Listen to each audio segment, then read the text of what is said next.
So guys, we have just gotten a new chapter of One Piece, and this one is a surprising continuation of the flashback, delving into more of the backstory between Ginny and Kuma. But we also get some serious lore dump about a particular character that we've heard so little about, Dragon and the Marines. So please stick to the end as we'll delve into those mysteries as they unravel. But as always, please like and subscribe, it really helps the small channel grow. I'm very surprised that in only a few videos I've already had some amazing support from people, so if we could just keep up this momentum I would be so happy. And for those who need a brief update on the last chapter, we see the World Nobles beginning their hunting competition, during which the Rocks Pirates and Roger Pirates got involved, which started the God Valley incident. And during this we see Lin Lin stealing Kaido's fruit and Kuma stealing the Pawpaw fruit and consuming it, allowing his group to escape the island. Later, after parting ways with Ivankov, Kuma and Ginny settle down in Sorbet Kingdom, healing and chopping wood for money. Now, this brings us into the new chapter 1097 called Ginny. It starts off 8 years after the events of God Valley, so 30 years before the present day, and we see Kuma now a full-fledged pastor healing an old woman who says Kuma's parents will be proud of who he's become. More old people are lined up praising Kuma for his healing hands, and one of them asks if he could do weekdays too, but Ginny jumps in, stating Sundays only. Ginny, now 21 years old, berates them for asking too much, and the old people all agree that she's grown into a beautiful young woman and that Kuma is a lucky man. They then state that they would donate to support Kuma's work, but they are having difficulty even meeting the celestial tribute, and describe that the new king is cold-hearted and will lock up those who can't even pay, where a friend of one of the old people died of starvation. They describe him as even more of a cheapskate than Ginny, but will bend over backwards for the celestial dragons, and Kuma offers his help to heal them up in order for them to stay healthy. They thank him and leave, leaving Kuma alone in front of a large pour bubble that is a conglomerate of everyone's suffering that he has just pushed out of them. Kuma lets out a determined sigh before plunging his hands in the bubble and instantly getting hit with the damage from everyone's suffering. As he screams and wails in pain, Ginny is crouched, shaking and sweating, listening to it. Kuma finally finished and gets attended by Ginny, who is crying, and she states that everyone has no idea he's taking on all of their pain week after week. Kuma says it can't be helped and will continue to shoulder their pain as it will just keep coming back. He says that he's glad he can do something to make them feel better, but also apologizes to Ginny for putting her through this. Kuma then changes the subject to food, and Ginny cheers for dinner time where they all eat in happiness. The scene changes to 5 years later, so 25 years before the present, where Kuma is now 22 years old. Ginny asks Kuma to get married, but Kuma says they can't, to which Ginny gets mad.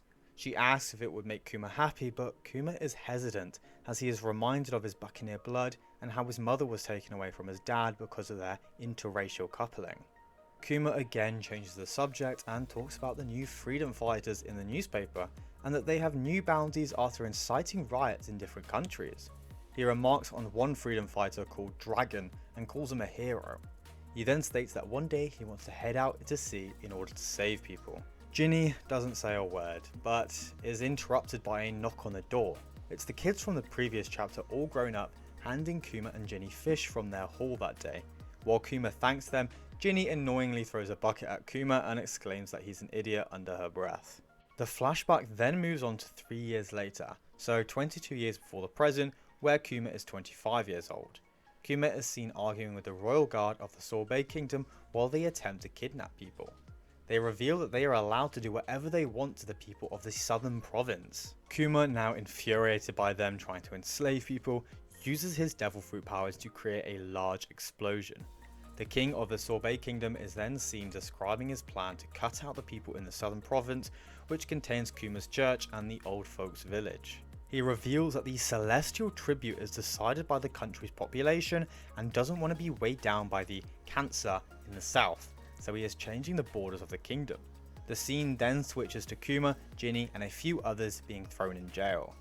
They complain about the hate and bigotry becoming prevalent in this country, and as Ginny describes that if Kuma wants to fight, he'll be fighting the world government as well, an explosion destroys a section of the royal palace.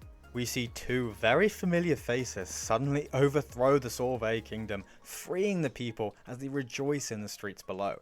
These two are none other than Ivankov and Dragon, and we get a touching reunion as Ivankov remarks on how Kuma and Ginny have stirred up trouble. Eva reveals he recommended Kuma to Dragon and invites both Kuma and Ginny to join the revolutionary army. And we get this amazing panel of the army with many different members behind Dragon himself, with many of them being unidentified as of yet. While the Sorbet kingdom is now free, we change scenes to sometime after the revolution. Dragon himself makes his debut, stating that they are lacking funds and must act like mercenaries in order to survive until they're strong enough to grow a boundless army throughout the world. Kuma asks Dragon where he learnt about weapons, and Dragon reveals that he was part of the Marines before unfortunately finding no justice and leaving for good. Kuma then states that Dragon can rely on him, and Dragon responds that he won't regret joining them. This section ends with Kuma going back to the church at the Sorbet kingdom, where he will still tend to the old people there and that they rejoice. I have to add though that this section is very fast paced and it can often be difficult to keep up with the events that are happening. And when it comes to the double page spread of Dragon and Ivankov finding Kuma and Ginny and the newly formed revolutionary army, the paneling is very confusing and it can be quite hard to tell which panel to look at first. I did try to pretty much tell the events that happened, but some of them might not be in the right order, just told in a way that makes more sense when you're listening. But moving on, we get another time skip, and this one is 8 years, bringing us to 14 years before the present, meaning Kuma is 33. We see Ginny and a bunch of other revolutionaries sitting down in an unnamed kingdom, and we get another full body shot of Ginny and learn that she is now a captain of the army's eastern forces. The other revolutionaries remark that Ginny looks excited, and it's revealed that her squadron and Kuma's squadron are getting to link up, and she is over the moon about it. However, whilst they're chatting away, we see a foot of an unidentified individual facing them, and we switch to headquarters where Dragon is urgently called and alerted that Ginny was captured. And the chapter ends right on that cliffhanger. God damn, another crazy good chapter with an insane cliffhanger at the end. This is an amazing year for One Piece. Oda just keeps feeding us genuinely 10 out of 10 chapters. But let's get into some discussions because there's a few things I want to talk about. It's clear to me now why the events on Thriller Bark happened between Zoro and Kuma, and why Kuma let them go. And I don't think it's just because he knew that Luffy was Dragon's son. Kuma himself took the pain of everyone weekly and wanted to test Zoro if he would do the same thing with Luffy's pain. I believe he wanted to see what kind of people Luffy had surrounded himself with, and respected Zoro who made the decision to go through with it even at the cost of his life. Because Kuma's dream in life is to help people, and Zoro passed his test and he let them go. And this is such a great callback to this moment, and just shows that he himself knows the pain of others deeply, and, well, physically as well. But I also wanted to talk about Ginny and the information we're getting now. The body shot of Ginny at the end of the chapter bears an unmistakable likeness to Bonnie. There is now no doubt in my mind of her relationship with Kuma, and I've seen those comments on TikTok. Whoever said Ginny was Luffy's mum is wrong, just because they eat a lot. I will never accept that theory, never. But this brings us to the next question. How old is Bonnie really, and when was she conceived?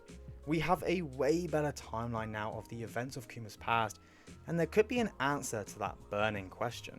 I definitely believe that Bonnie is not the age she seems to be, since there is now way too much evidence, and with the timeline reveal, the times in which they had an opportunity to make Bonnie is getting slimmer. But I'm going to leave that for another video, otherwise this one would just be way too long. So if you have the time, please subscribe, as I will be doing a deep dive into the evidence that suggests Bonnie is younger than she actually is. I also wanted to cover Dragon's tattoo or scar, and there's also tons of theories about this, but what this chapter does tell us is that he got it during the 8-year period between the Sorbet Revolution and Ginny's capture. And we also find out that he was part of the Navy before switching, which is a crazy bombshell, but also kind of expected, as people have been speculating on this for years. It does make sense that the head of the Revolutionary Army was once part of the Marines alongside his father Garp before seeing something that made him choose to go on the opposition. This is probably why Garp was so strict with Luffy. And the last burning question is, who is that individual who captured Bonnie? We see swirls at his feet, which could suggest he is a Devil Fruit user. But another thing to note is that the words used by the Revolutionary was that the enemy took them by surprise, not the Marines. So it could be another pirate or someone completely different. Overall, this chapter was an incredible continuation of the flashback, and I was pleasantly surprised that it kept going. But I can see now that this flashback may actually be the memories that Bonnie saw and not just a short flashback. We are definitely going to find out about who captured Ginny and what led to the events that are happening in the present as the timer ticks down each chapter. So it's coming to the end of this video, and I just wanted to say thank you guys so much for watching to the end. I plan on continuing doing chapter reviews, but like I always say, I will start doing creative content when I find the time. But thank you guys again. Please like and subscribe so I can make future videos, and if I get to 200 subscribers by Christmas, I'll make a Discord and other social media so we can chat about anime and manga topics together. Okay, see ya!